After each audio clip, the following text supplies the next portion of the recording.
Hello students. आज हम class 11th mathematics का रिलेशंस एंड फंक्शंस चैप्टर पढ़ेंगे। एक ही वीडियो में इस चैप्टर को हम सारे कॉन्सेप्ट्स और एग्जाम्पल के साथ में कंप्लीट करेंगे। So let us start. Real life में भी हमारे पास रिलेशंस होते हैं, जैसे mother daughter, father son and sister brother. ये सब देखो मैंने यहाँ ऊपर लिखे हैं, आप क्लियरली इनको देख सकते हो। तो these are real life relations. तो रियल लाइफ रिलेशंस में आप ये समझ लो कि ऑर्डर बहुत मैटर करता है। अगर सीमा जो है ऋतु की मदर है, तो ऋतु सीमा की डॉटर होगी। तो I cannot write right daughter mother, मतलब मैं डॉटर का नाम पहले और मदर का नाम बाद में नहीं लिख सकती अगर मेरा रिलेशन मदर डॉटर के तरीके से ही डिफाइंड है। तो इसी तरीके से हमारे पास मैथमेटिक्स में रिलेशंस होते हैं, जैसे कि x is equal to 2, this is a relation. 5 is less than 7, ये भी एक रिलेशन है। इन दोनों लाइंस को देखो, ये दोनों लाइंस पैरेलल हैं, तो that means P is parallel to Q, तो दिस इज अ रिलेशन। अब ये जो दो लाइंस हैं, दीज आर नॉट पैरेलल, तो L is not parallel to M, तो this is also a relation. अगर हम इन दो ट्राइंगल्स को देखते हैं, तो ये दोनों ट्राइंगल्स कॉन्ग्रेंट हैं, तो ये this congruency, this is a relation. तो these type of relation exist in mathematics. इसके अलावा भी बहुत सारे रिलेशंस और होते हैं। तो अब रिलेशंस जो हैं, इनके अंदर आप सब चीज़ों में देख सकते हो, चाहे रियल लाइफ रिलेशंस हैं या मैथमेटिक्स के रिलेशंस हैं, हमारे पास पेयर ऑफ ऑब्जेक्ट्स इन्वॉल्व हैं। दो चीज़ें हैं जिनके बीच में कोई रिलेशन एग्जिस्ट करता है, और ये पर्टिकुलर ऑर्डर में है। जो चीज़ मैं यहाँ पे आपको एक्सप्लेन कर रही थी कि मदर डॉटर, तो अगर मेरे पास कोई सेट है जिसमें जिसमें सिर्फ मदर्स के नाम हैं, और कोई सेट है जिसमें डॉटर्स के नाम हैं, और वो रिलेशन मदर और डॉटर के तरीके से ही डिफाइंड है, तो मुझे पहले सेट ए, लाइक वो मदर्स के सेट में से एलिमेंट लेना पड़ेगा, और उसके बाद डॉटर के सेट में से एलिमेंट लेना पड़ेगा। I can't do the other way round, that will be wrong. इसको आप इस इनइक्वालिटी से बहुत इजीली समझ सकते हो। लाइक 5 लेस देन 7 है, बट क्या 7 लेस देन 5 है? नहीं, 7 लेस देन 5 नहीं है, तो ये रॉन्ग है। तो इसलिए यहाँ पर जो ऑर्डर है, ऑर्डर ये बहुत मैटर करता है। तो रिलेशंस को समझने के लिए सबसे पहले हमें कार्टीजन प्रोडक्ट ऑफ सेट्स को समझना है। कार्टीजन प्रोडक्ट ऑफ सेट्स में हमारे पास सपोज दो empty set, non empty sets हैं P एंड Q। तो कार्टीजन प्रोडक्ट वो सेट होता है जिसमें आप सारे ऑर्डर्ड पेयर लिखते हो जो कि P और Q के बीच में एग्जिस्ट करते हैं, फ्रॉम P टू Q, यानी कि P पहले Q बाद में, P का एलिमेंट पहले और Q का बाद में। तो P क्रॉस Q क्या होगा, which is Cartesian product of sets. इसको क्रॉस से डिनोट करते हैं। This is P comma Q, जिसमें फर्स्ट एलिमेंट फर्स्ट सेट का एलिमेंट है और सेकेंड एलिमेंट सेकेंड सेट का एलिमेंट है। ओके, तो मान लो इन दोनों में से P या Q में से कोई भी एक नल सेट है, मीनिंग कोई भी एक सेट 5 है, तो P क्रॉस Q भी नल सेट होगा, P क्रॉस Q भी 5 होगा। मगर अगर हमारे पास P के अंदर m नंबर ऑफ एलिमेंट्स हैं और Q के अंदर n नंबर ऑफ एलिमेंट्स हैं, तो number of elements P cross Q के अंदर जो होंगे वो m इंटू n होंगे। इसको एक क्वेश्चन से समझते हैं। हमारे पास ये दो सेट्स हैं A और B। A के अंदर 2 एलिमेंट्स हैं और B के अंदर 3 एलिमेंट्स हैं, तो A क्रॉस B के अंदर 2 इंटू 3 6 एलिमेंट्स होंगे। दैट मीन्स हमारा ये जो फॉर्मूला है इसको हम इस तरीके से यूज़ करेंगे कि अगर A के अंदर जितने भी एलिमेंट्स हैं और B के अंदर जो भी एलिमेंट्स हैं उनको हम मल्टीप्लाई कर देंगे, तो हमें टोटल नंबर ऑफ एलिमेंट्स मिल जाएंगे जो कि P क्रॉस Q यानी कि A क्रॉस B में एग्जिस्ट करेंगे। अब इसके बाद हमें कुछ इंपॉर्टेंट पॉइंट समझने हैं कार्टीजन प्रोडक्ट के बारे में। दो ऑर्डर्ड पेयर्स आप समझते हो इस टाइप के एलिमेंट्स जिसमें पहला एलिमेंट एक सेट से होता है और दूसरा एलिमेंट दूसरे सेट से होता है। तो ऑर्डर्ड पेयर्स इक्वल तब होते हैं जब फर्स्ट एलिमेंट के इक्वल हो और सेकंड एलिमेंट के इक्वल हो, या फिर हम ये कह सकते हैं कि अगर दो ऑर्डर्ड पेयर्स इक्वल हैं तो फर्स्ट एलिमेंट के इक्वल होगा और सेकंड एलिमेंट के इक्वल होगा।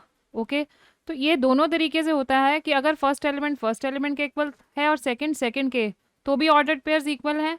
लेकिन अगर ऑर्डर्ड पेयर इक्वल हैं तो ये रिवर्स कंडीशन भी सेटिस्फाई होनी चाहिए। तो इसलिए हमारी डेफिनेशन या फिर इस पॉइंट को हम लिखते कैसे हैं, two ordered pairs are equal if and only if, because it is the both way round, the corresponding first elements are equal and second elements are also equal. So इस case में ये example है, let me solve this for you people.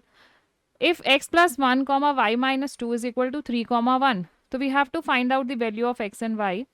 तो क्योंकि ये order pair equal हैं तो we will write x plus 1 is equal to 3, which implies x is equal to 3 minus 1 is equal to 2. And y minus 2 is equal to 1, which implies y is equal to 1 plus 2, which is equal to 3. तो my answer comes out to be x is equal to 2 and y is equal to 3. Now second point में अगर हमारे दोनों set equal नहीं है, दोनों set different हैं, तो कभी भी a cross b cross a के इक्वल नहीं होगा. बट अगर ये दोनों सेट इक्वल हैं, दैट मीन्स वो एक ही सेट है, तो उस केस में a cross b cross a के इक्वल होगा. अब यहाँ पर इसे हम एक एग्जाम्पल से समझते हैं कि अगर आपके पास एक सेट a है 1,2 और b है 3,4, तो what will B a cross b. a cross b में क्या एलिमेंट्स होंगे देखो. It will B 1,3, 1,4, then 2,3 and 2,4. Now b cross a के एलिमेंट्स क्या होंगे. दिस विल बी 3,1, 3,2, 4,1, 4,2 और 4,1. तो यहाँ से आप देख सकते हो कि a cross b cross a के इक्वल नहीं है, क्योंकि हमारे दोनों सेट जो थे वो अनइक्वल थे, तो इसलिए हमारे पास a cross b cross a के इक्वल नहीं आया. ओके, तो मान लो अब एक सेट a फाई है और या b भी फाई है या दोनों फाई हैं, तो a क्रॉस b फाई होगा. ये चीज़ मैंने आपको पहले भी एक्सप्लेन करी है कि दोनों में से अगर एक भी नल सेट होगा या दोनों के दोनों नल सेट होंगे, तो हमारे पास p क्रॉस q जो होगा वो फाई आएगा. ओके, तो नेक्स्ट, अगर हमारे पास a और b फाइनाइट सेट्स हैं, तो a क्रॉस b भी फाइनाइट होगा. तो इसे देखो, एग्जाम्पल देखते हैं कि सपोज एक सेट a है जिसमें 3 एलिमेंट्स हैं a1 a2 a3 और b के अंदर एलिमेंट्स हैं b1 b2. तो नंबर ऑफ एलिमेंट्स a में 3 हैं और नंबर ऑफ एलिमेंट्स b में 2 हैं. तो number of elements a into b में क्या होंगे, जैसे हमने ऊपर निकाले थे 3 इंटू 2 इज इक्वल टू 6. तो दैट मीन्स ये फाइनाइट है. क्यों? क्योंकि ये दोनों फाइनाइट है. बट एक में भी नंबर ऑफ एलिमेंट्स इनफाइनाइट होते हैं, एक में या दोनों के दोनों में, तो हमारे पास जो a क्रॉस b आता वो भी एक इनफाइनाइट सेट होता. नेक्स्ट हमारे पास बहुत इंपॉर्टेंट पॉइंट ये है कि कार्टेशियन प्रोडक्ट को आप कितने भी नंबर ऑफ सेट्स के लिए कैलकुलेट कर सकते हो. Like I can calculate a cross b cross c cross d cross so on. मैं कितने भी सेट्स के लिए a क्रॉस b को कैलकुलेट कर सकती हूँ. सपोज मैं एक सेट को उसी के साथ में 3 बारी क्रॉस करती हूँ, तो this is known as a cross a. तो इसके अंदर आप देखो कैसे एलिमेंट्स होंगे, a, b, c, इस टाइप के एलिमेंट्स होंगे. ये आपस में इक्वल भी हो सकते हैं और डिफरेंट भी हो सकते हैं. ऑफ कोर्स एक एलिमेंट ऐसा आएगा जिसमें ये तीनों सेम होंगे, क्योंकि एक ही एलिमेंट के साथ जब हम दूसरे एक ही सेट को क्रॉस कर रहे हैं, कार्टेशियन प्रोडक्ट निकाल रहे हैं, एटलीस्ट एक एलिमेंट ऐसा होगा जिसमें तीनों एलिमेंट्स इक्वल होंगे. बट ये तीनों के तीनों एलिमेंट्स ए सेट को ही बिलोंग करते हैं, बिकॉज आप कार्टेशियन प्रोडक्ट सेट ए का ए के साथ में ही निकाल रहे हो. और इस ए बी सी को हम ऑर्डर्ड ट्रिपलेट कहते हैं. This is known as ordered triplet. तो let us see some questions. If p is equal to 1, 2, form the set p cross p. तो p आपको 1, 2 दिया है. तो first of all let us find out p cross p.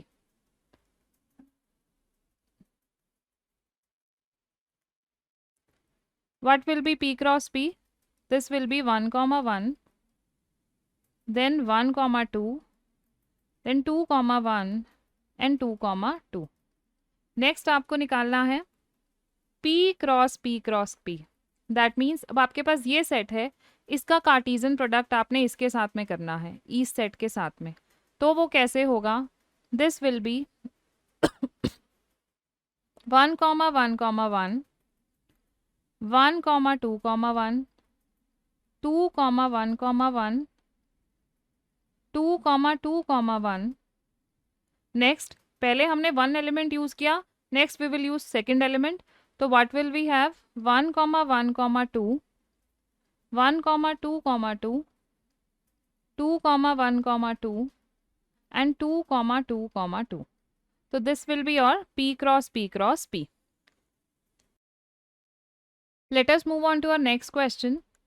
If R represents all real numbers, what do Cartesian product R cross R and R cross R cross R represents?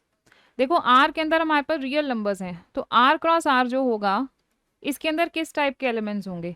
यहाँ पर हमारे पास होगा x, y such that x y belongs to R. इस type के elements हमारे पास are cross are में आ जाएंगे। और ये क्या है? ये हमारे कोऑर्डिनेट्स हैं टू डायमेंशन के अंदर। टू डायमेंशन के अंदर हमारे कोऑर्डिनेट्स एक्स कॉमा वाई के फॉर्म में होते हैं, लाइक 1,2 -2,1। तो this is but what this represent, so this represents coordinate coordinates of all the points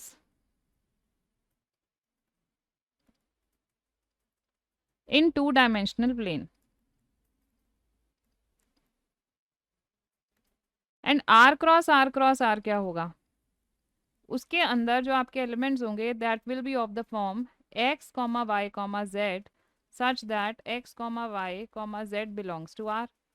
और इस टाइप की क्वांटिटी हमें कहाँ मिलती है? इस टाइप का एक्सप्रेशन हम देखते हैं जब हम 3 डायमेंशन के अंदर अपने कोऑर्डिनेट्स लिखते हैं, तो ये 3D स्पेस को डिनोट करता है। तो दिस रिप्रेजेंट्स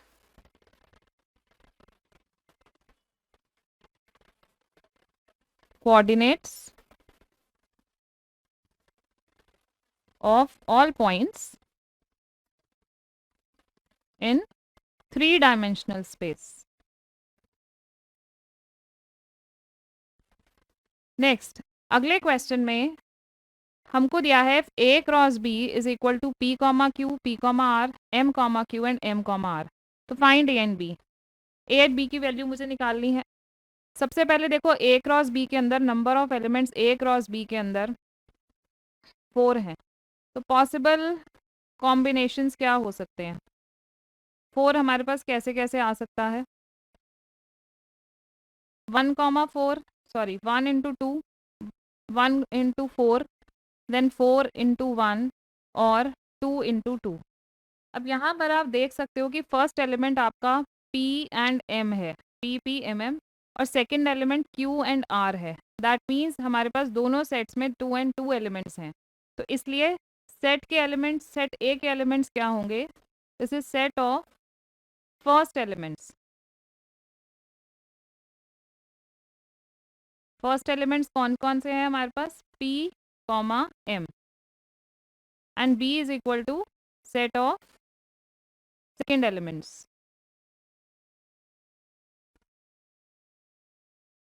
और सेकेंड एलिमेंट्स में हमारे पास क्या क्या है?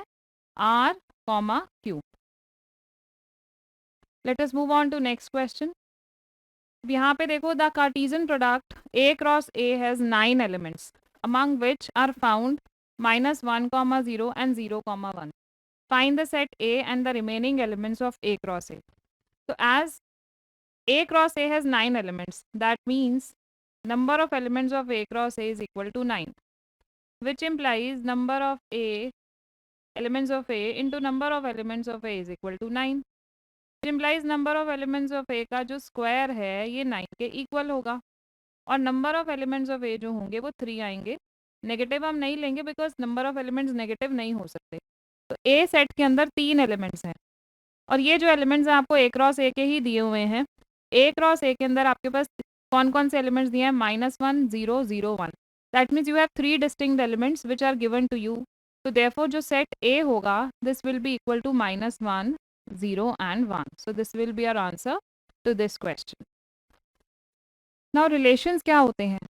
सपोज हमारे पास 2 सेट्स हैं ए एंड बी और दोनों नॉन एम्प्टी हैं। तो जो कोई भी सबसेट ए क्रॉस बी का जो भी सबसेट बनेगा, ए क्रॉस बी में जितने भी सबसेट्स आप बनाओगे वो रिलेशन होंगे फ्रॉम ए क्रॉस बी। तो relation is what? It is a subset of A cross B. A cross B क्या था? अभी मैंने बताया आपको, दिस इज कार्टेशियन प्रोडक्ट। तो कार्टेशियन प्रोडक्ट का जो सबसेट होता है वो रिलेशन कहलाता है। तो ए क्रॉस बी के जब आप सबसेट लिखोगे तो आपके पास एक एम्प्टी सेट फाई ज़रूर आएगा, क्योंकि phi is the subset of every set. तो जो फाई होता है उसे हम एम्प्टी रिलेशन कहते हैं। और एक सबसेट आपके पास ए क्रॉस बी खुद ही ज़रूर आएगा, क्योंकि जब भी हम किसी भी सेट के सबसेट लिखते हैं, सपोज मेरे पास एक सेट ए है 1,2। If I write the subsets of A, तो what I will write, this is 1, then 2, then 5 and 1,2। एक सेट खुद ही होता है और एक फाई होता है। इसी तरीके से हमारे पास जब ए क्रॉस बी के सबसेट लिखेंगे तो एक सेट तो फाई आएगा और एक ए क्रॉस बी खुद ही आएगा। तो जो फाई सेट है उसे हम एम्प्टी रिलेशन कहते हैं और ए क्रॉस बी को हम यूनिवर्सल रिलेशन कहते हैं, और इन दोनों को मिला के हम ट्रिवियल रिलेशन कहते हैं, जिसके बारे में हम क्लास 12 में डिटेल में पढ़ेंगे। कोई भी जो रिलेशन है वो एक्चुअली में एक रूल होता है जिसके अकॉर्डिंग आप अपनी वैल्यूज लिखते हो। नाउ एक रिलेशन के अंदर हम 3 क्वांटिटीज डिफाइन करते हैं, डोमेन, कोडोमेन एंड रेंज। तो सपोज मेरे पास ए और बी दो सेट्स हैं और आर एक रिलेशन है फ्रॉम ए टू बी। तो डोमेन ऑफ रिलेशन आर जो होता है ये सारी फर्स्ट एंट्रीज होती हैं। तो what is domain? Domain of a relation R is the set of all first entries of the ordered pairs. जितने भी ऑर्डर्ड पेयर्स हैं उसमें जो पहली एंट्री होती है जो आप इनपुट देते हो, basically what is a domain? Domain is basically input. तो जो इनपुट आप उसके अंदर डालते हो उसे आप डोमेन कहते हो। और रेंज क्या होती है? रेंज जो होती हैं ऑर्डर्ड पेयर की सेकंड एंट्रीज जो होती हैं उन्हें हम रेंज कहते हैं। लाइक ए से बी तक हम गए तो जो बी वाला सेट है उसके सारे एलिमेंट्स को हम क्या बोलते हैं? रेंज बोलते हैं। एंड कोडोमेन ऑफ आर क्या है कि if R is the relation from A to B, तो जो पूरा बी सेट होगा, सेट बी कंप्लीट, जैसे ए टू बी गए तो ये पूरा B complete set may be वो ऑर्डर्ड पेयर में, सॉरी हमारे पास रिलेशन में आए या ना आए, क्योंकि रिलेशन में हम एक रूल डिफाइन करेंगे उसके अकॉर्डिंग हमारे पास वैल्यूज आएंगी। तो बी जो है जो पूरा कंप्लीट सेट होता है उसे हम कोडोमेन कहते हैं। तो यू कैन सी कि रेंज के अंदर या तो पूरी कोडोमेन हो सकती है या उससे कुछ कम वैल्यूज हो सकती हैं। तो इसलिए हमारी जो रेंज होती है it is a subset of codomain. Range हमेशा कोडोमेन का सबसेट होगी। This is very important point कि range is the subset of codomain. Now let us understand this with the help of an example. Suppose we have set A which is 1, 2, 3, 4, 5, 6 and we define a relation from A to A. We are defining a relation from A to A by R is equal to x comma y such that y is equal to x plus 1. तो हमको domain, codomain and range लिखना है। सबसे पहले हम relation के अंदर अपने कार्टीजन प्रोडक्ट के अकॉर्डिंग वैल्यूज लिखेंगे कि हमारे रिलेशन में क्या क्या वैल्यूज आ सकती हैं। तो जो हमारा रिलेशन होगा आर, ये किस टाइप का रिलेशन होगा? दिस विल बी, अगर हम 1 डालेंगे तो 2 आना चाहिए क्योंकि y is x plus 1, 1 comma 2। 2 डालेंगे तो 3 आना चाहिए, 3 डालेंगे तो 4 आना चाहिए, 4 से 5, देन 5 से 6। बट मैं 6 नहीं डाल सकती क्योंकि 6 डालती हूँ तो y जो है वो 7 बन जाएगा। तो बट 7 मेरे पास सेट ए में नहीं है और जो मेरा रिलेशन है वो ए टू ए, मतलब ए से ए में जा रहा है। I do not have 7 in set A, तो आई कैन नॉट राइट 6 as an entry in this relation. तो फर्स्ट एलिमेंट कभी भी 6 नहीं होगा। तो यहाँ से जो डोमेन बनेगी वो क्या होगी? देखो, डोमेन होगी that will be the set of all first elements that is 1, 2, 3, 4 and 5. What is range? Range is the second element set of second elements. We have 2, 3, 4, 5 and 6. So next comes codomain. Codomain जो होता है वो पूरा complete set B होता है। यहाँ पे B ए के इक्वल है तो what will be our codomain? It will be 1, 2, 3, 4, 5 and 6. तो now you can see here also कि रेंज जो है it is a subset of codomain. It is a subset of codomain. So next topic is representation of a relation. हम एक relation को कैसे represent कर सकते हैं? तो ये दो मेथड तो हम पढ़ चुके हैं सेट्स के अंदर, roster method and set builder method. Roster method में हमेशा आपके पास नंबर्स होते हैं एंड सेट बिल्डर मेथड में आपके पास एक रिलेशन होता है जिसे आप लिखते हो। तो सिमिलरली रिलेशन के अंदर भी हम 3 तरीके से रिलेशन को रिप्रेजेंट करते हैं। एक रोस्टर मेथड है जिसमें हमने नंबर्स लिखे हैं। अब इन नंबर्स को हम क्लोजली ऑब्जर्व करें तो ये क्या है? 1, 2, 2, 3, 3, 4, मीनिंग जो सेकंड एलिमेंट है वो फर्स्ट एलिमेंट से एक ज़्यादा है। तो सेट बिल्डर मेथड के अंदर हम इसे कैसे रिप्रेजेंट करेंगे? This is x, y such that y is equal to x plus 1. तो this is the method to write a relation in set builder form. And एक एरो डायग्राम का method है, इसमें आप क्या करते हो, यहाँ पर जो एलिमेंट जिससे रिलेटेड है वहाँ से उस एलिमेंट से दूसरे एलिमेंट तक एक लाइन ड्रॉ करके एरो बनाते हैं। लाइक 1 इज रिलेटेड टू 2, तो I will draw arrow like this. 2 is related to 3, 3 is related to 4, 4 is related to 5, and 5 is related to 6. So this is arrow diagram. Now, this is a very important concept which I am going to tell you. Suppose A and B are two non-empty sets and number of elements of A is P and number of element of B is Q. तो number of elements A cross B में कितने होते हैं, यहाँ तक हम पढ़ चुके हैं कि वो P into Q, that means P Q होंगे. तो नंबर ऑफ सबसेट्स कितने होंगे ए क्रॉस बी के, तो we know that number of subsets जो होता है वो 2 की पावर n होता है. ये क्या है, जहाँ पर n नंबर ऑफ एलिमेंट्स होते हैं किसी भी सेट के अंदर जो प्रेजेंट होते हैं. तो 2 की पावर n क्या देता है हमें, नंबर ऑफ सबसेट्स. तो यहाँ पर n मेरा पी क्यू है, तो number of subsets of A cross B क्या हुआ, 2 की पावर पी क्यू. तो कितने रिलेशंस एग्जिस्ट कर सकते हैं ए से बी में, तो दिस विल बी 2 की पावर पी क्यू, क्योंकि रिलेशन क्या है, it is a subset of A cross B. So let us do a question. Let a is equal to 1, 2 and b is equal to 3, 4. Find the number of relations from a to b. So now number of elements of a is equal to 2 and number of elements of b is equal to 2 also. So number of elements of a cross b is equal to 2 into 2, which is equal to 4. So number of relations from a to b, this will be equal to number of subsets of a cross b, which is equal to 2 की power 4, and my answer comes out to be 16. Now a relation from a to a is called a relation on a. It is known as relation on a. A to a को हम relation on a कहते हैं. Okay. So next let us do a question. Let R be a relation on A defined as A comma B. A comma B belongs to A. दोनों के दोनों A के elements हैं and B is exactly divisible by A. तो यहाँ पर मुझे वो सारे एलिमेंट्स लिखने हैं जिसमें सेकंड एलिमेंट जो है वो फर्स्ट एलिमेंट से एग्जैक्टली डिविजिबल हो. तो let us form the relation first. हमारे रिलेशन में क्या क्या एलिमेंट्स होंगे, पहले तो 1 सभी को डिवाइड करता है, तो we will have 1, 1, 1, 2, 1, 3, 1, 4, 1, 5 and 1, 6. Next हम 2 लेते हैं, 2 को डिवाइड करता है, देन 2, 4 एंड 2, 6.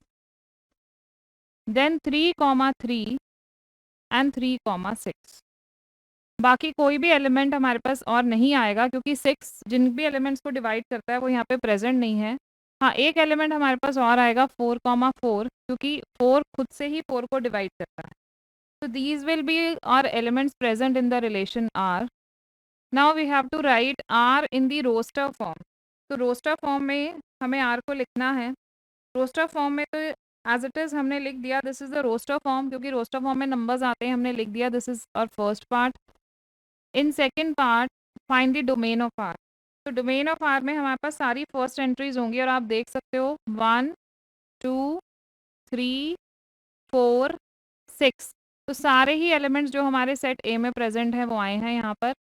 तो 1, 2, 3, 4 and 6. This is what, this is domain of R, domain of are.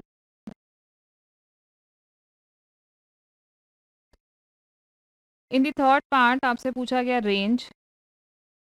यहाँ पर रेंज में भी हमारे सभी एलिमेंट्स आए हैं. Now this is equal to our set A, और रेंज में भी हमारे पास 1, 2, 3, 4, 6 ये सभी एलिमेंट्स आए हैं. तो range is also equal to A. This is our range. But यहाँ हम आर से नहीं डिनोट करेंगे बिकॉज आर से हम रिलेशन को डिनोट करते हैं. तो we will write range. Range is equal to complete set A. तो this is the answer to our this question. हमें नेक्स्ट टॉपिक पढ़ना है विच इज़ फंक्शंस, जिन्हें हम मैप और मैपिंग भी कहते हैं. तो फंक्शन बेसिकली क्या होता है, फंक्शन जो है it is a special type of a relation. एक पर्टिकुलर टाइप का रिलेशन होता है, या फिर इसे हम कह सकते हैं कि रूल है जिसमें हम कुछ एलिमेंट्स डालते हैं तो हमें नए एलिमेंट्स ये रूल प्रोवाइड करता है. तो बट इसके लिए स्पेशल कंडीशन क्या होती है, ये कौन सा रिलेशन होता है, तो function F from set A to B is a specific type of a relation जिसमें every element of X of set A में जितने भी एलिमेंट्स एक्स के प्रेजेंट हैं has one and only one image Y in set B, मतलब B में उनकी image होनी चाहिए पहले तो, और दूसरा सिर्फ एक इमेज होनी चाहिए, दैट मीन्स इमेज हमारी यूनिक होनी चाहिए। तो इसको हम लिखते कैसे हैं, f such that a goes to be where f of x is equal to y, कि हम ए में से एक्स डालेंगे तो हमें बी का कोई एलिमेंट वाई मिलेगा। तो for each x there exist y belongs to y, कि हर एक्स के लिए वाई ज़रूर होना चाहिए। और अगर हमारे पास दो elements like x comma y one और एक्स कॉमा वाई टू दोनों फंक्शन में बिलोंग करते हैं, तो ये तभी पॉसिबल है जब वाई वन वाई टू के इक्वल होगा, क्योंकि हमारी मेन कंडीशन क्या है, one and only one image, unique image होनी चाहिए। सो ये जो सपोज हमारे पास ए से बी तक एक फंक्शन था, उसमें ए कॉमा बी जो है वो एफ को बिलोंग करता है, दैट मीन्स ए डालने पे मुझे बी मिल जाता है। इस फंक्शन के अंदर मैं इनपुट अगर ए देती हूँ तो मेरी बी आउटपुट आ जाती है। तो बी को हम image of A under F कहते हैं और ए को हम pre image of be under F कहते हैं। सिंपल लैंग्वेज में आप कैसे समझ सकते हो कि सपोज हमारे पास एक मशीन है, कोई डिवाइस है जिसमें मैं कुछ भी देती हूँ, लाइक अगर मैं 100 रुपीज़ देती हूँ तो मुझे 101 मिलते हैं, मतलब जो भी मैं इनपुट देती हूँ उसमें मुझे एक प्लस होके मिलता है। 100 देती हूँ तो 101 मिलते हैं, 102 दूंगी 102 दूंगी तो 103 मिलेंगे। तो ये एक फंक्शन है। तो ये फंक्शन कैसे है, बिकॉज इसमें देखो पहले तो आपके पास आउटपुट जो है वो यूनिक आ रही है, 100 के लिए 101, 2 डालो तो 3, 3 डालो तो 4, और हर एक इनपुट के लिए मेरे पास यहाँ पे कोई ना कोई आउटपुट मुझे मिलेगी। तो सपोज ये जो मैंने ऊपर डिवाइस बनाई, इसे मैं कैसे रिप्रेजेंट कर सकती हूँ कि एफ ऑफ एक्स जो है वो एक्स प्लस वन है, जिसमें एक्स एक फिलहाल मैं नेचुरल नंबर्स डाल रही हूँ, लाइक 1 2 3 4 ये डाल रही हूँ। तो अगर मैं 1 डालती हूँ तो मुझे 2 मिलता है, 2 डालती हूँ तो 3, 3 डालती हूँ तो 4 मिल जाता है। तो बेसिकली आप देख सकते हो इट इज़ अ रूल, ये एक रूल हमें देता है फंक्शन, जिसमें आपके पास यूनिक वैल्यूज़ आती हैं different values of elements inputs डालने के बाद। अब यहाँ पे एक इम्पॉर्टेंट पॉइंट है हमारे पास कि जो ए है, ये हम रिलेशंस में भी पढ़ चुके हैं, ए को हम डोमेन ऑफ एफ कहते हैं, बी को हम को डोमेन ऑफ एफ कहते हैं। रेंज जो होता है, जितनी भी इमेजेस मुझे यहाँ पर मिलेंगी, लाइक जितने भी बीज मिलेंगे, सेकंड एलिमेंट जो मिलेगा, जितनी भी इमेजेस होंगी, इमेजेस उनको हम क्या बोलेंगे, रेंज। तो रेंज किसका सेट है, सारी की सारी इमेजेस का जो मुझे मिलेंगी इनपुट को डालने से। ओके, तो let us see a question, which of the following relations are functions, give reasons, if it is a function determine its domain and range। इस क्वेश्चन के अंदर हमें बताना है कि इनमें से कौन फंक्शन है, अगर कोई फंक्शन है तो हमें उसकी डोमेन और रेंज बतानी है। इस क्वेश्चन के फर्स्ट पार्ट में आप देख सकते हो 2 की जो इमेज है दैट इज़ 1, 5 की इमेज 1, 8 की 1, 11 की 1, 14 की 1, 17 की 1, तो सब एलिमेंट्स की एक यूनिक इमेज है, तो this is a function. As every element has a unique image.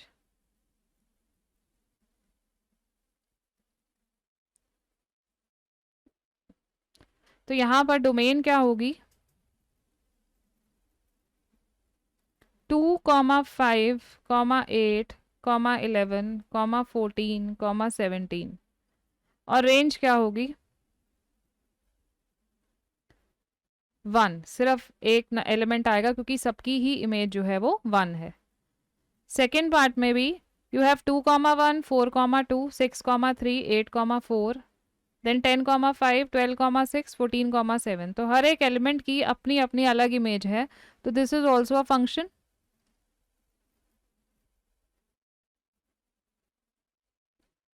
as every element has a unique image।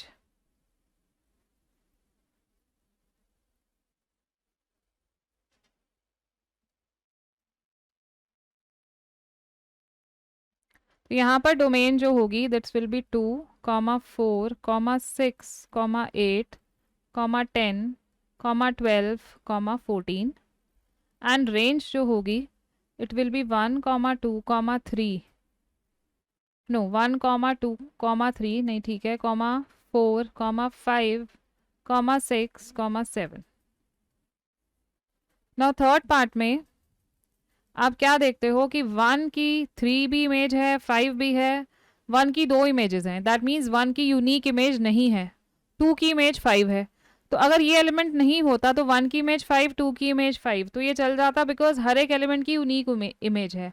लेकिन यहाँ पर दो हमारे पास ऐसे एलिमेंट्स हैं जिनकी प्री इमेज सेम है, 3 और 5 की जो प्री इमेज है वो 1 है, तो this is not this thing not comes under the definition of a function, so this is not a function.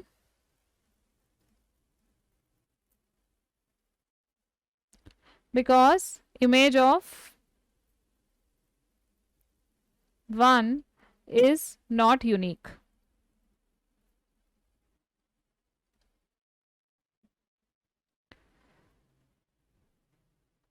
Okay, next comes real functions. Real functions क्या होते हैं? जिन फंक्शंस में डोमेन एंड रेंज दोनों के दोनों रियल नंबर्स होते हैं, तो ऐसे फंक्शंस को हम रियल फंक्शंस कहते हैं। That means input and output both are real numbers. Real valued functions कौन से होते हैं? अगर हमारे फंक्शन में रेंज जो है वो रियल नंबर्स हो, रियल नंबर्स का कोई सेट हो, पूरा रियल नंबर्स हो या रियल नंबर्स का कोई भी सबसेट हो, तो हम कहते हैं कि फंक्शन रियल वैल्यूड फंक्शन है। मतलब कोई भी एलिमेंट डालने से जो फंक्शन की वैल्यू आती है वो हमेशा रियल आती है, तो इस टाइप के फंक्शंस को हम रियल वैल्यूड फंक्शंस कहते हैं। तो कोई भी हमारी इनपुट हो, but ever be the input, output is always a real number. Meaning हम इनपुट में अगर कोई कॉम्प्लेक्स नंबर भी डाल दें, अब ये कॉम्प्लेक्स नंबर्स क्या होते हैं, this you will learn in the coming chapters of class 11th maths. तो कॉम्प्लेक्स नंबर्स वो नंबर्स है जिससे कि अगर मेरे पास इक्वेशन है x square plus 1 is equal to 0, this implies x square is equal to -1, तो x is equal to square root of -1।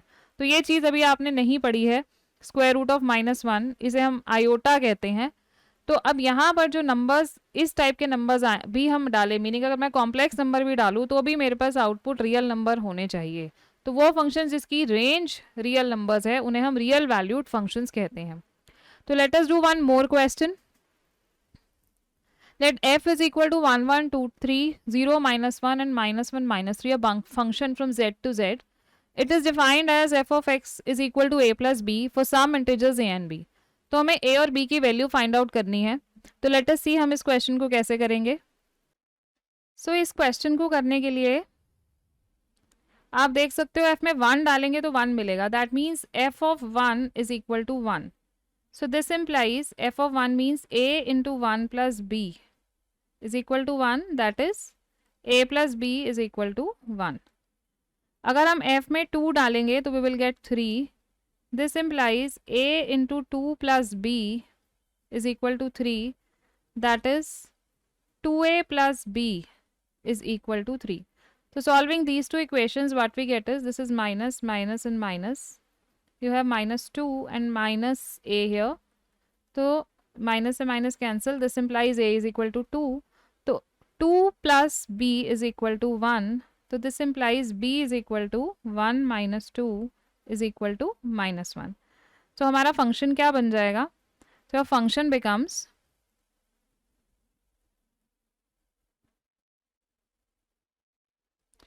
f of x is equal to 2x minus 1. अब हम चेक कर सकते हैं क्या बाकी सारे एलिमेंट्स इस रिलेशन को, इस फंक्शन को सेटिस्फाई कर रहे हैं। अगर मैं f of 0 पुट करती हूँ तो 2 इंटू 0 -1 इज इक्वल टू -1, तो यही हमारे पास आ रहा है 0, -1, and f of -1 is equal to 2, -1 and then -1. This is -2 -1 which is equal to -3. So this implies 0, -1 and -1, -3 belongs to f. तो दैट मीन्स हमारी कैलकुलेशंस करेक्ट हैं और ये एलिमेंट्स भी फंक्शन के अंदर प्रेजेंट हैं. Let us solve a question and domain and range of a function. Suppose function given to you is f of x is equal to square root x minus 3. तो इस question को करने के लिए सबसे पहले डोमेन निकालने के लिए हम क्या करेंगे, क्योंकि f of x आपका एक स्क्वायर रूट फंक्शन है और स्क्वायर रूट के अंदर कभी भी हम नेगेटिव वैल्यूज़ नहीं लिखते, तो देयरफॉर हमारा x minus 3 should always be greater than equal to 0. This implies x is greater than equal to 3. तो हमारी डोमेन क्या हुई, दैट मीन्स हम कौन सी वैल्यूज यहाँ पर पुट कर सकते हैं एक्स की। तो domain of f of x is 3 to infinity. Infinity पे आपको पता है कभी भी क्लोज ब्रैकेट नहीं लगाया जाता, यहाँ पे हमेशा ओपन ब्रैकेट आता है। और ये क्लोज ब्रैकेट किस लिए, बिकॉज इक्वल टू 3 वैल्यू भी इस फंक्शन पे हो सकती है। अगर x इक्वल टू 3 होगा तो एफ ऑफ एक्स जो होगा वो 0 आ जाएगा, that is also a valid answer. अब रेंज निकालने के लिए we have to follow some steps. Domain और रेंज के ऐसे और क्वेश्चंस के लिए आप मेरी video domain and range of a function देख सकते हैं। तो रेंज में अगर हमें रेंज निकालनी है इस फंक्शन की, तो what we have to do is, first of all we will write y is equal to square root x minus 3। Now हमें अब x की वैल्यू निकालनी है इन टर्म्स ऑफ y। तो in the next step what we do, squaring both sides, I get y square is equal to x minus 3 which implies x is equal to y square plus 3। तो आप ये देख सकते हो x takes real values for all values of y। y की हर value के लिए आपके पास x की रियल वैल्यू होगी। बट y जो है ये हमारा स्क्वायर रूट फंक्शन है, तो स्क्वायर रूट फंक्शन कभी भी नेगेटिव नहीं हो सकता। As y is a square root function, ये y है आपका, this is a square root function, y is a square root function,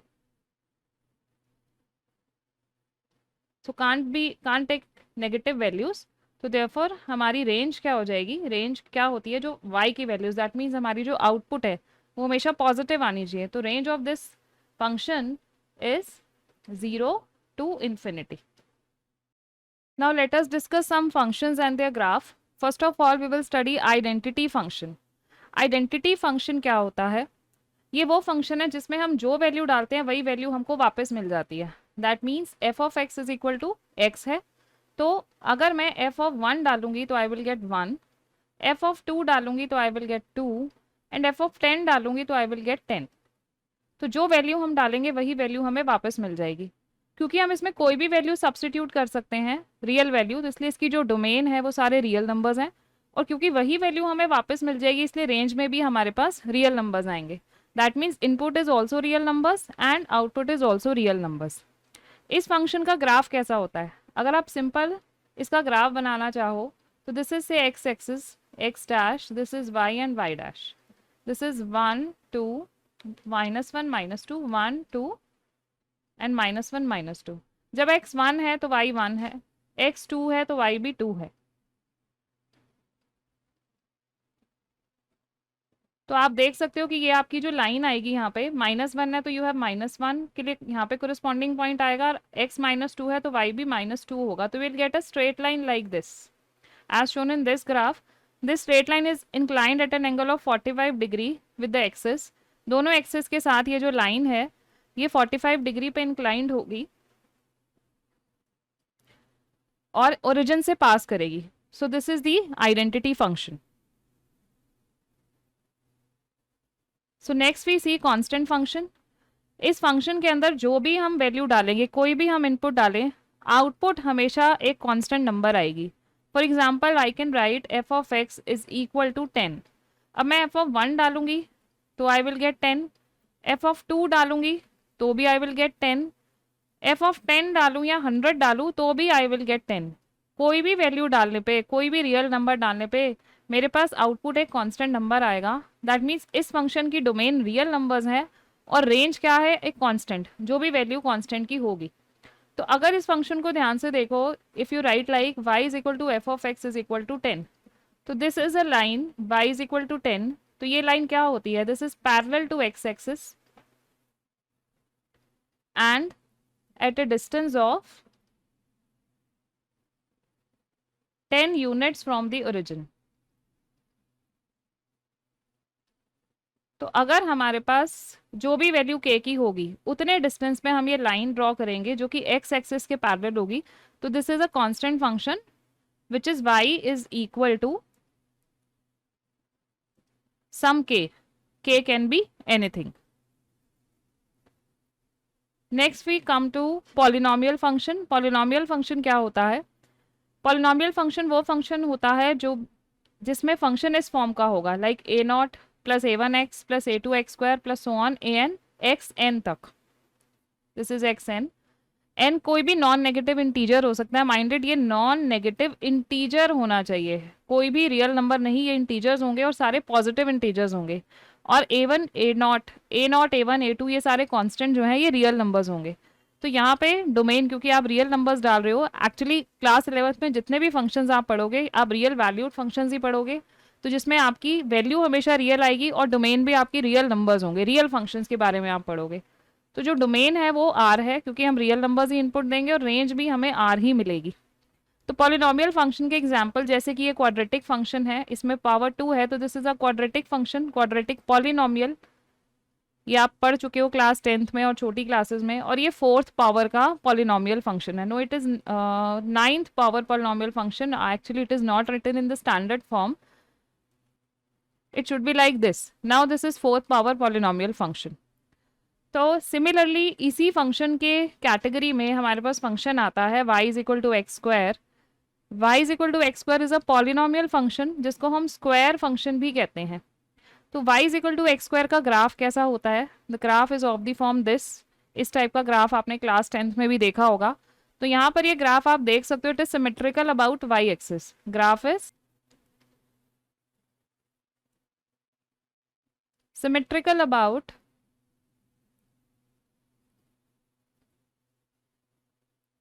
positive y axis. तो ये पॉजिटिव y एक्सिस के अबाउट सिमेट्रिकल कैसे है? क्योंकि फंक्शन आपका क्या है, f of x is equal to x square. That means अगर मैं एफ ऑफ 1 लिखूंगी I will get 1 and F of -1 will also give me 1, f of 2 4 and F of -2 भी 4। तो 2 और -2 के लिए आई हैव सेम वैल्यू।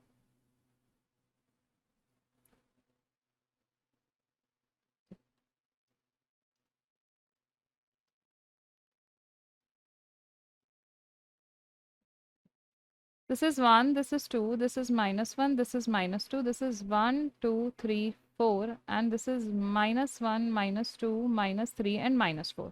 जब f1 है तो I have 1, -1 पे भी I have 1, जब f2 है तो I have 4 and f -2 पे भी I have 4। So you can see the points are symmetrical, तो you get a graph like this।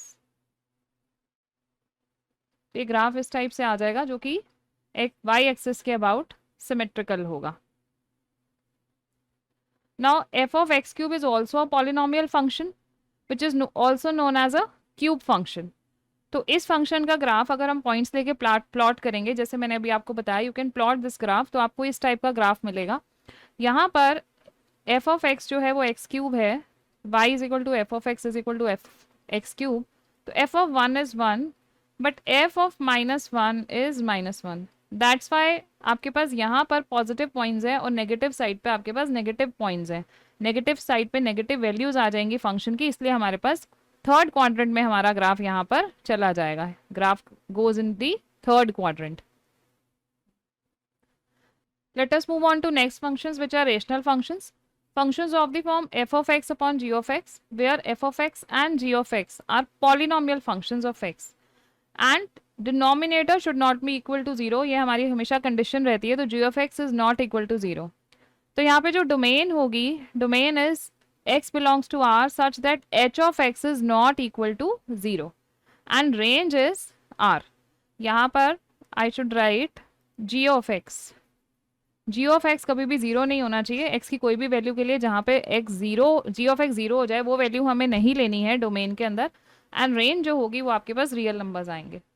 तो अगर हम कंसिडर करते हैं graph of h of x is equal to 1/x which is also known as reciprocal function.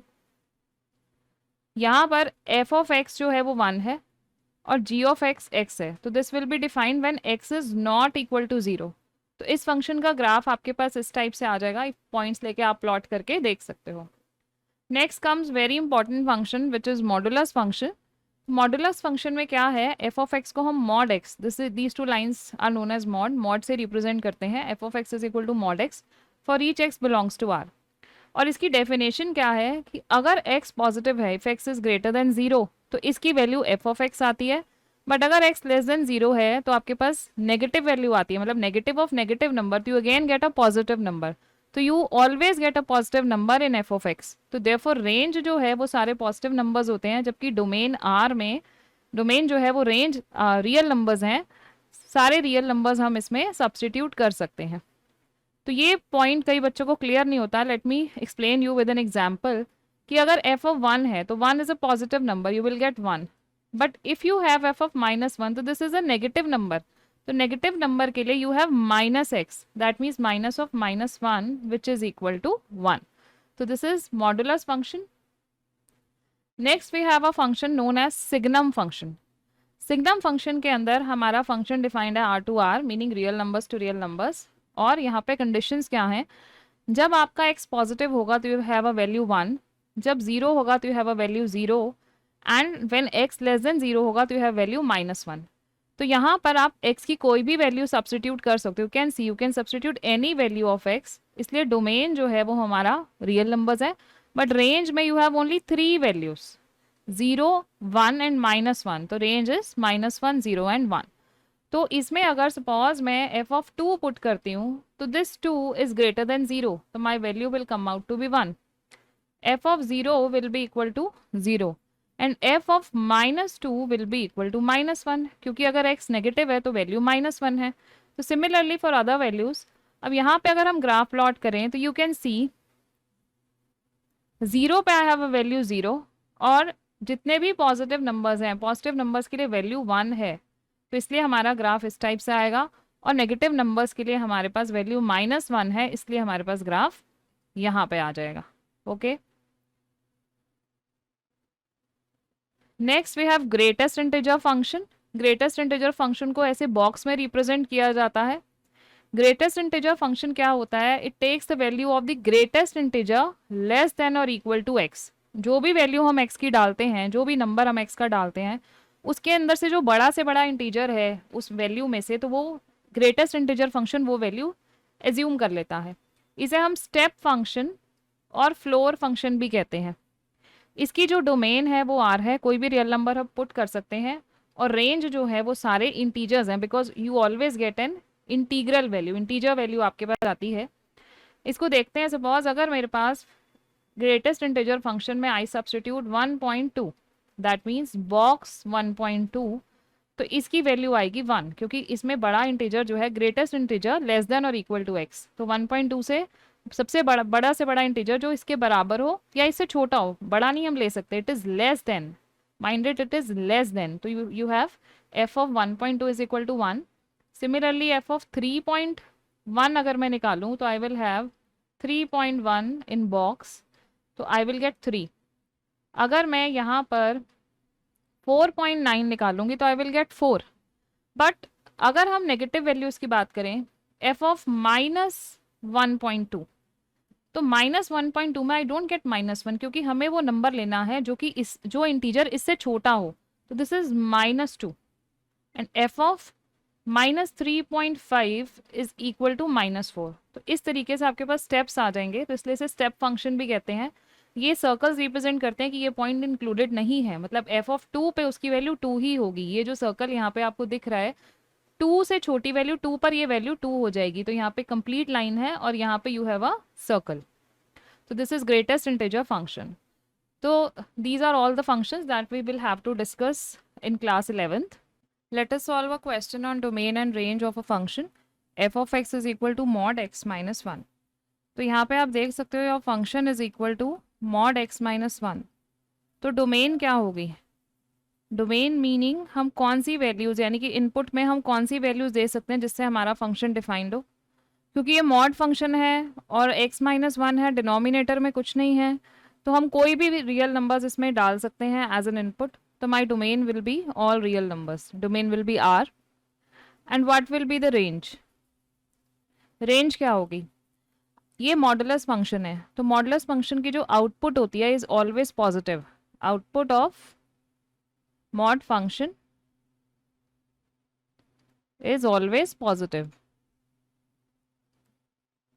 तो इसलिए जो हमारा y होगा, दैट मीन्स रेंज जो होगी, y is equal to mod x minus one, इसमें जो भी नंबर आएगा वो जीरो से बड़ा होगा।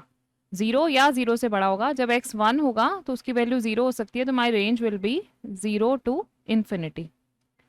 For more such questions of domain and range, you can watch my video on domain of a function and range of a function. अभी जो हमने फंक्शंस पढ़े, अब हमें कुछ चीज़ें पढ़नी है like algebra of functions. Algebra of functions के अंदर हमारे पास किस टाइप की चीज़ें हैं। देखो, एफ ऑफ एक्स हमारे पास एक फंक्शन है, real function, X going to R, and G of X जो फंक्शन है it is X going to R. दो फंक्शंस हमारे पास हैं where X is a subset of real numbers. तो F plus ji of X क्या होगा, meaning दो फंक्शंस को अगर हम प्लस करेंगे, पहले प्लस करके फिर एक्स पे अप्लाई करेंगे, तो दिस सेम एज कि पहले आप एक्स पे अप्लाई कर दो देन उन्हें ऐड करो।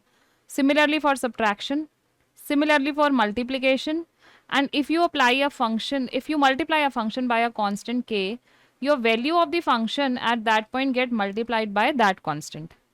f upon g of x मतलब डिवीजन कर रहे हैं हम, तो this is same as f of x upon g of x, कि पहले डिवाइड करके फिर x पे वैल्यू निकाल लो, या फिर पहले x की वैल्यूज निकाल के फंक्शन में डालने पर जो भी हमारी f of x g of x की वैल्यूज आएंगी और उन्हें डिवाइड कर दो। तो this is the algebra of functions. Let us understand this more with the help of an example. तो यहाँ पर आपके पास एक फंक्शन है r going to r, f of x is equal to x plus one and g of x is equal to 2x minus one. तो हमको simply f plus g, f minus g and f g लिखना है। तो let us see how we will do that. Okay, यहाँ पर हमारे जो functions हैं दोनों की जो डोमेन है r है, f and g r going to r, और रेंज भी r है। तो domain of f, let us represent it by df, ये r है, और डोमेन ऑफ g भी जो है वो r है। तो दिस इम्प्लाइज अगर हम दोनों फंक्शंस का इंटरसेक्शन करते हैं, मीनिंग दोनों के साथ कॉमनली डील करते हैं, तो this is r intersection r, तो this is equal to r। That means हमारे जो दोनों फंक्शंस हैं उनकी जो डोमेन होगी कंबाइंडली वो भी r ही होगी, यानी कि रियल नंबर्स ही होंगे। तो इसलिए हम बहुत ईजिली इन चीज़ों को कैलकुलेट कर सकते हैं। f plus ji of x, क्योंकि हमें f प्लस जी निकालना है, तो हमने ये पढ़ा है कि f plus ji of x is what, this is f of X plus ji of X. तो what is f of x? This is x plus 1 plus 2x minus 3.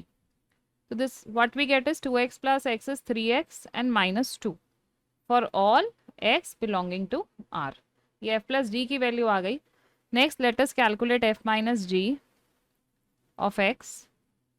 तो f minus g of x will be f of x minus g of x. This is equal to x plus 1 minus 2x minus 3. This is equal to x plus 1 minus 2x plus 3. So what we get is 3 plus 1 is 4, like minus x plus 4 for all x belonging to R. Now f by g of x, ये कैसे calculate होगा? This is f of x upon g of x. f of x is x plus 1 and g of x is 2x minus 3. तो यहाँ पर सारे x नहीं आएंगे, x की वो वैल्यू जहाँ पे डिनोमिनेटर 0 है वो हमें नहीं लेनी, and that value is x 2x minus 3 is equal to 0 put करेंगे तो we get x is equal to 3/2। This is for all x belonging to r minus 3/2। ये वैल्यू हम नहीं लेंगे। तो इस तरीके से हम एलजेब्रा ऑफ फंक्शंस में इस क्वेश्चन को सॉल्व कर सकते हैं यूजिंग एलजेब्रा ऑफ फंक्शंस।